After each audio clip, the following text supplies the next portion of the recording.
শীতের পিঠা খাওয়ার জন্য গ্রামে যেতে হবে না। কি পরিমাণ বাতাস, বাতাসের জন্য আমি কথা বলতে পারতেছি না।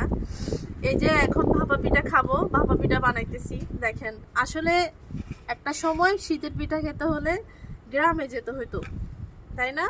এখন কিন্তু আর গ্রামে যেতে হয় না। এখন কিন্তু আপনি শহরে বসেই এইভাবে ভাপা পিঠা বানিয়ে ফেলতে পারবেন আমার মতো, শহরের ছাদে।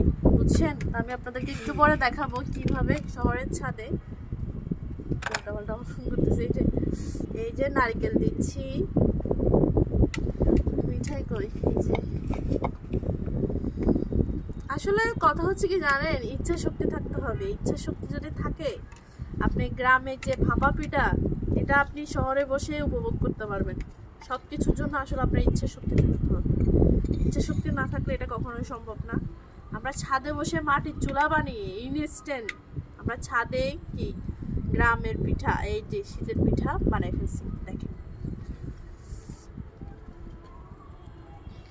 দাঁড়ান, এটা এখন রাখো, তারপর আমি যে দিব ওইটা আমরা একটু ইয়ে করি। হ্যাঁ, এই যে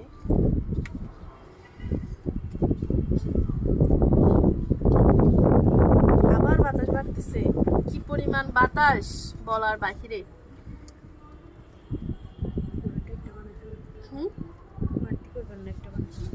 হ্যাঁ, একটাই বানাই ফেলি। এখানে আর একটু বেশি দিলেন, হ্যাঁ, বুড়ি এখানে আর একটু দিয়েন। আচ্ছা, এটা আমরা লাস্টের গুলো আমরা খাইতেই যাবো। মা টিয়া বাসছে, ভালো হয়েছে। আমি তো পিঠার কথা চিন্তা করতেছি, থাকি না আমি ওই দিন বানাতে পারবো। ভালো হয়েছে, থাকে গেছি।